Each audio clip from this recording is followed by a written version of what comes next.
ہاں ہاں ظاہر ہے. خواتین و حضرات، آج ہم نے محترم شاہد حفیظ کاردار صاحب موجود ہیں. بہت بڑی اعزاز کی بات ہے.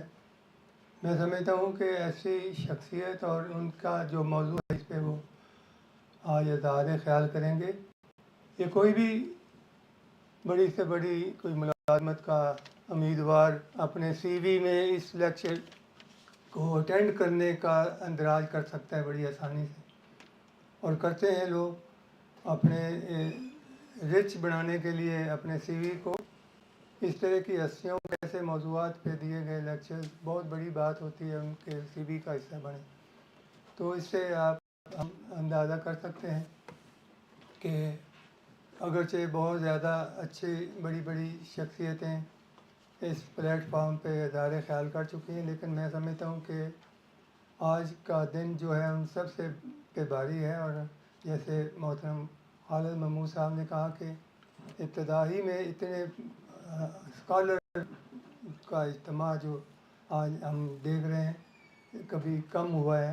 لوگ زیادہ ہو جاتے ہیں لیکن اتنے بڑے انٹلیکچوئل اسکالرز ہر پیشے سے ہر شعبے سے متعلق، تو وہ بہت کم لوگوں کو نصیب ہوتا ہے.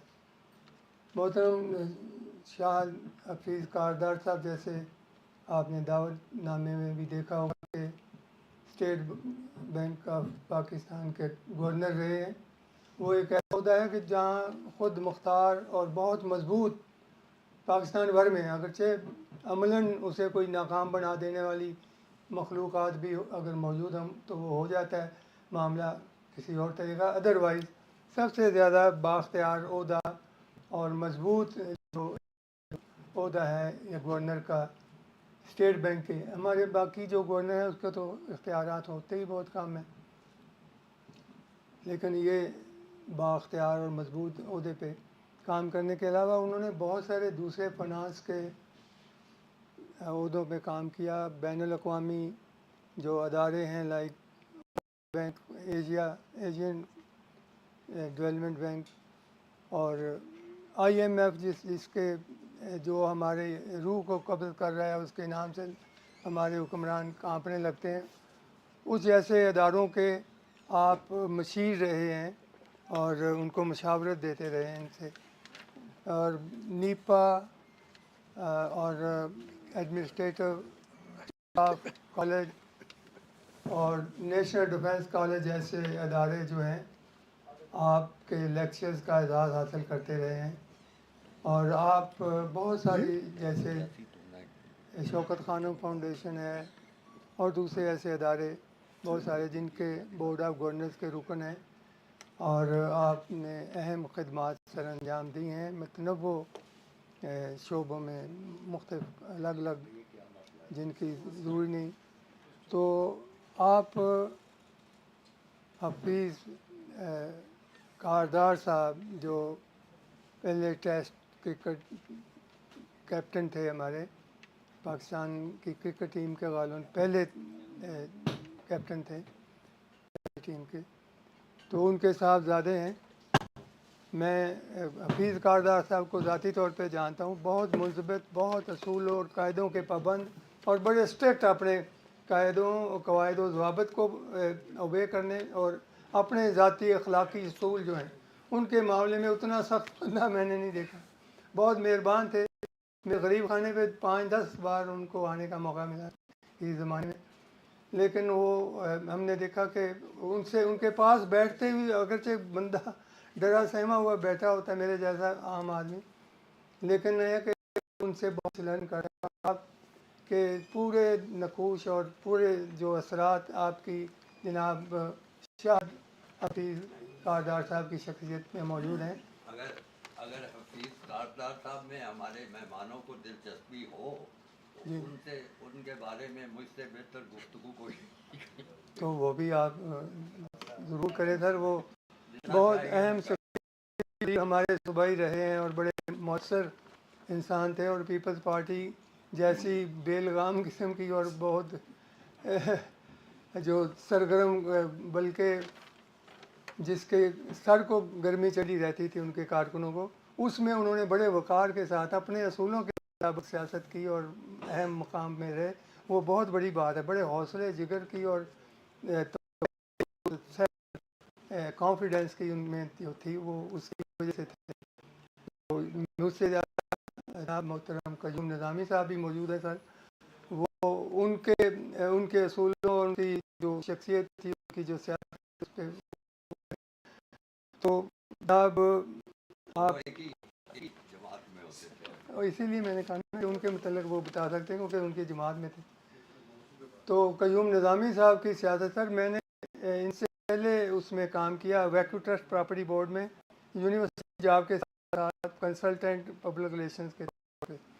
تو میں بعد میں بھی جاتا رہا وہاں. ان کی بہت تعریف سنی اور بہت خوشی ہوتی. قیوم نظامی صاحب واحد آنیسٹ اور بہت قاعدے قانون کے پکے، کسی طرح کی سیاسی مداخلت جنہوں نے قبول نہیں کی اس ادارے میں. بہت بڑا ادارہ ہے ہندو اوقاف جسے کہتے ہیں. وہ ہمارے یہاں بھی موجود ہیں اور تشریف لاتے ہیں. ہمارے ادارے کو یہ بھی اعزاز حاصل ہے کہ ان کے خیالات سے ہم مستفید ہوتے ہیں.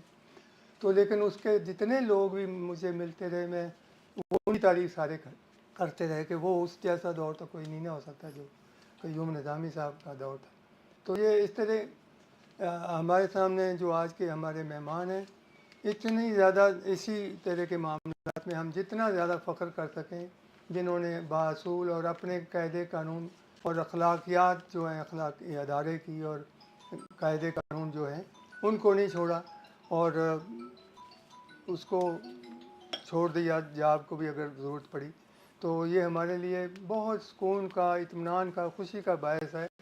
اور ہم اکثر دوستوں میں، قریبی دوست بیٹھ کے جب ایسی شخصیتیں کوئی بھی جو بھی موجودہ حالات میں ایسا کام کر رہی ہیں سنتے ہیں، ان کے متعلق بات کرتے ہیں تو بڑی خوشی ہوتی. بعض اوقات بے اختیار جی چاہتا ہے کہ جا کے ان کے گھٹنوں کو ہاتھ لگائیں، ان کا شکریہ ادا کریں کہ وہ انہوں نے قوم اور ملک کے ساتھ یہ کچھ کر رہے ہیں اور اتنے اچھی مثالیں بھی پیش ہو رہی ہیں ہمارے ملک میں.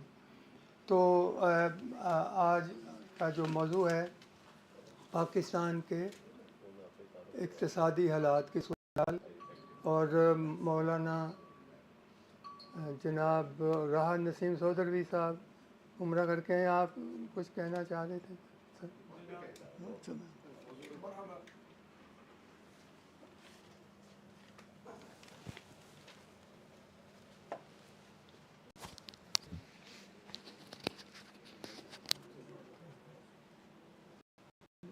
نحمدہ و نصلی علی رسولہ الکریم. بسم اللہ الرحمن الرحیم. معزز خواتین و حضرات، سب سے پہلے تو میں مولانا ظفر علی خان فاؤنڈیشن کی جانب سے آپ تمام حضرات کا آج کی ہفتہ واری فکری نشست کے اندر دل کی اتھاہ گہرائیوں کے ساتھ خیر مقدم کرتا ہوں اور آپ سب کو خوش آمدید کہتا ہوں. معزز خواتین و حضرات کا یہ چونکہ عمرہ کر کے آئے ہیں اس لیے خواتین کا نام پہلے قابل معافی ہے.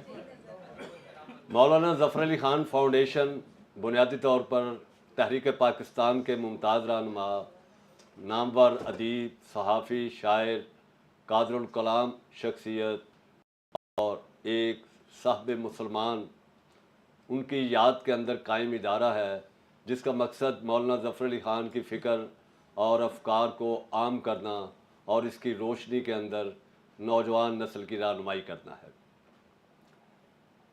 مولانا ظفر علی خان فاؤنڈیشن کے زیر اہتمام ہر ہفتے کے روز یہ فکری نشست ہوتی ہے جس کا مقصد مولانا کے افکار کی روشنی کے اندر قومی، ملی اور سیاسی مسائل کو زیر بحث لا کر تجاویز مرتب کرنا اور حکمرانوں تک پہنچانا ہے. تو ہماری آج کی فکری نشست آج کے اہم ترین موضوع پاکستان کے اقتصادی بحران پر ہے اور ہمارے معزز مہمان ہیں جناب شاہد حفیظ کاردار، سابق governor state bank of Pakistan. اس وقت پاکستان کا سب سے بڑا مسئلہ اقتصادی بحران کا ہے. صورتحال یہ ہے کہ ہم قرضوں کی دلدل میں پھنسے ہوئے ہیں اور سمجھ نہیں آ رہی کہ یہ قرضے کیسے واپس کیے جائیں. ہر حکومت ٹیکسز لگا لگا کر قرضوں کے سود کی ادائیگی کے لیے کوشاں رہتی ہے بلکہ اب تو ہم قرض لیتے ہی اس لیے ہیں کہ سود کی ادائیگی کی جا سکے۔ تو میں یہ سمجھتا ہوں کہ ہمارا مسئلہ فنانشلی کرائسس نہیں ہے۔ ہمارا ہر فرد جو صبح اٹھتا ہے رات تک جتنی بھی پیسے خرچ کرتا ہے، وہ کھانا کھاتا ہے، وہ چائے پیتا ہے، وہ ٹرانسپورٹ پہ سفر کرتا ہے، وہ اپنی گاڑی پر جاتا ہے، وہ اپنے اخراجات کا 1/3 ٹیکسز کی صورت میں ادا کرتا ہے۔ لیکن المیہ یہ ہے کہ یہ ٹیکسز حکومت کو پوری طرح پہنچ نہیں پاتے۔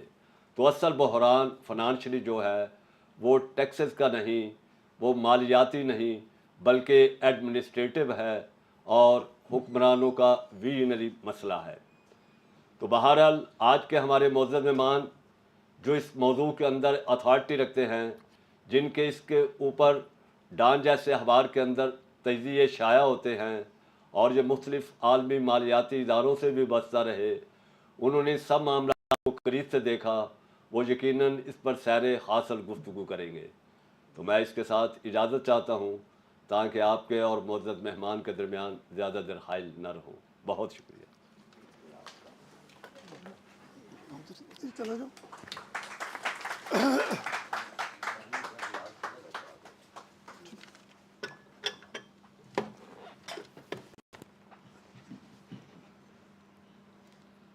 بسم اللہ الرحمن الرحیم۔ میں کسی لحاظ سے اتھارٹی نہیں ہوں، میں بھی آپ کی طرح ایک پاکستانی ہوں جو اس شش و پنج میں ہے کہ جن حالات سے ہم گزر رہے ہیں اس کا حل کیسے نکلے گا۔ اگر یہ ہم اپنی قیادت کی طرف دیکھیں جن سے امیدیں وابستہ ہیں، آخرکار حکومت تو وہی کر رہے ہیں۔ میری کوشش ہوگی، معافی چاہتا ہوں، لکھتا میں انگریزی میں ہوں، مادری زبان پنجابی ہے، بولنا چاہ رہا ہوں اردو میں، سو معذرت کے ساتھ اگر وہ ملی جلی زبان میں گفتگو کروں۔ میری کوشش ہوگی کہ آدھے گھنٹے میں بات کر لی جائے تاکہ اصل میں بات تو اس میں ہے کہ تبادلہ خیال ہو جائے کہ اچھا جی آپ کے نزدیک کیا ہے اور کیا چیز نہیں۔ تو جو پہلی بات ہوئی جس سے شروع ہوئی کہ جی ہم تم کے دلدل میں پھنسے ہوئے ہیں، IMF کو برا بھلا کہتے ہیں، تو اس کا تو حل بڑا سادہ ہے، آپ ان کے پاس نہ جائیں، اپنے مسئلوں کا حل خود کر لیں۔ وہ آپ کے کوئی پھوپھی کے بچے تو ہیں نہیں کہ وہ آپ کے آ کے اپنے مسئلوں کا حل کریں، آپ نے اپنے مسئلوں کا حل خود کرنا ہے۔ ٹھیک، تو اب میں اسی کی کرتا ہوں کہ دیکھیں ہمارا جو انداز ہے جو ہے نا مینجمنٹ اقتصادیات کا، وہ پچھلے 45 سال سے ایک ہی ہے، کوئی تبدیلی نہیں آئی۔ ہر کچھ سال بعد ہم پر دباؤ آتا ہے، ہم اپنے پرانے قرضوں ادائیگی میں مشکل پڑ جاتی ہے، بھاگے بھاگے IMF کے پاس جاتے ہیں، وہ تو نہیں بلاتے، بھاگے بھاگے آپ IMF کے پاس جاتے ہیں، وہ تھوڑے سے پیسے دیتے ہیں، دباؤ تھوڑا سا کم ہو جاتا ہے، پھر ہم کیا کرتے ہیں، پھر وہی ہماری حرکتیں وہی دوبارہ شروع ہو جاتی ہے۔ اچھا، اس سے ہوتا کیا ہے کہ کچھ عرصے کے لیے آپ کے دباؤ تو کم ہو جاتا ہے، پر وہ جو بنیادی جو کمزوریاں وہ ویسی کی ویسی ہیں، اور انہیں پہ میں ہوں گا۔ بنیادی کمزوریاں وہی رہتی ہیں، اور اس ناکامی جو ہم نہیں کر پاتے جن چیزوں کا حل، اس کی ناکامی کیا ہے کہ جو ہماری معیشت کی جو گروتھ شرح نمو وہ بتدریج گرتی جا رہی ہے، اور آج مشکل سے 2% آ جائے گی۔ ٹھیک، اور دوسری یہ ہے کہ اس کی وجہ سے روپے پر دباؤ ہوتا ہے۔ تو یہ کوئی ایسی بات نہیں ہے کہ کسی ایک حکومت نے کی، یہ بتدریج ہوتا رہا۔ میں نے بات کی کہ جی ہم مسئلہ لوگ پڑھتے رہتے ہیں کہ جی اصل میں ہوا یہ ہے کہ جی ہم اتنے ٹیکس نہیں اکٹھے کرتے۔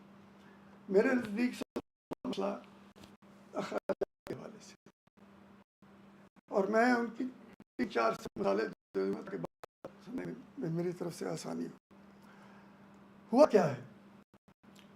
آپ دیکھیں 18ویں ترمیم کے بعد بھی 43 ڈویژنز ہیں اسلام آباد میں وفاقی حکومت میں۔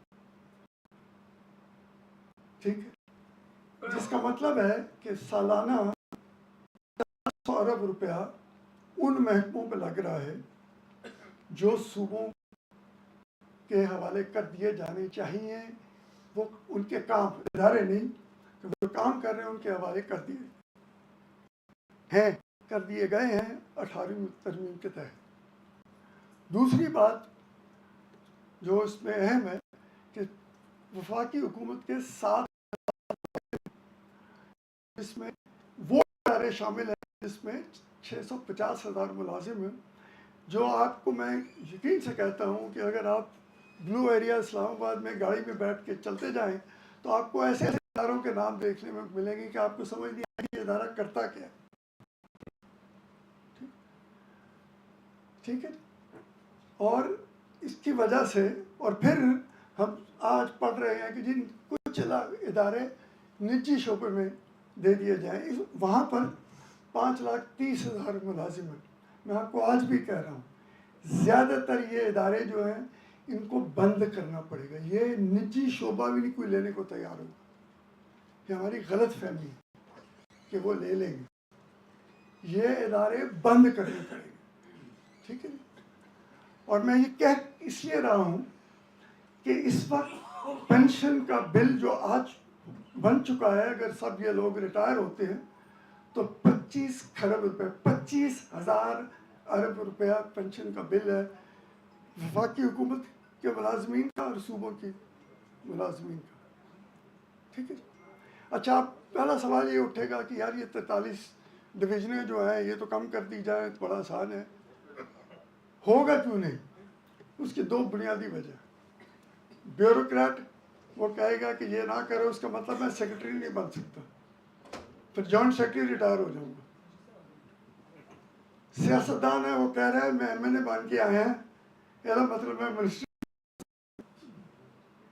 ٹھیک. اور جو شاہانہ سٹائل آپ کے یار ہم نے اسسٹنٹ کمشنروں کو لینڈ کروزریں دی ہوئی ہیں، آپ سٹائل تو دیکھیں نا ہمارا. سو ہم نے یہ والا کی. میں آپ کو میں پنجاب میں وزیر خزانہ تھا کچھ عرصے کے لیے، تھوڑی دیر کے لیے. اس زمانے میں 22 ڈپارٹمنٹ تھے اور میرا اس زمانے کا لکھا ہوا نوٹ ہے کہ یار 22 بہت زیادہ ہیں. میں 7 کا منسٹر تھا، یہاں 9 کم کرنے چاہیے. آج کتنے؟ 48. سو حکومت بن گئی ہے صرف یہ کام کرنے کے لیے، لوگوں کو ملازمتیں دینے کے لیے. خرچہ تو ہم نہیں دینا، میرے اور آپ نے. ٹھیک. تو پہلی بات تو یہ.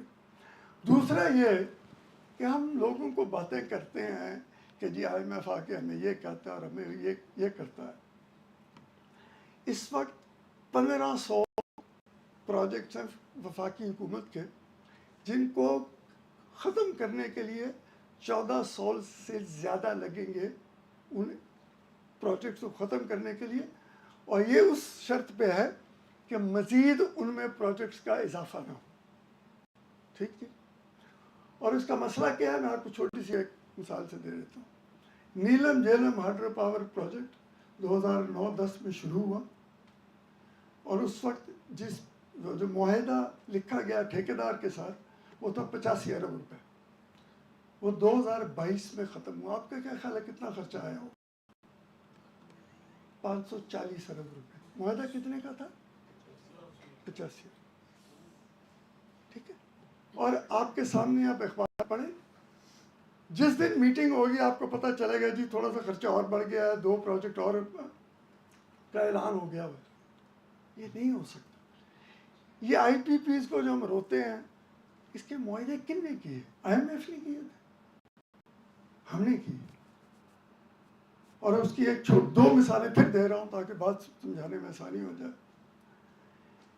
دنیا میں کیپیسٹی آپ پڑھتے رہتے ہیں، کیپیسٹی کی پیمنٹ کرنی ہے. دنیا میں کیپیسٹی پیمنٹ کی جو کاسٹ ہے پوری اس کی کاسٹ میں وہ اس انرجی سپلائی کی وہ 30 سے 35% ہے. ہمارے یہاں 65% ہے. سوا کیا یہ معاہدے کس نے کیے؟ ٹھیک ہے. تو کہنا میں یہ چاہ رہا ہوں کہ یہ ہمارا کیا گیا ہے. آپ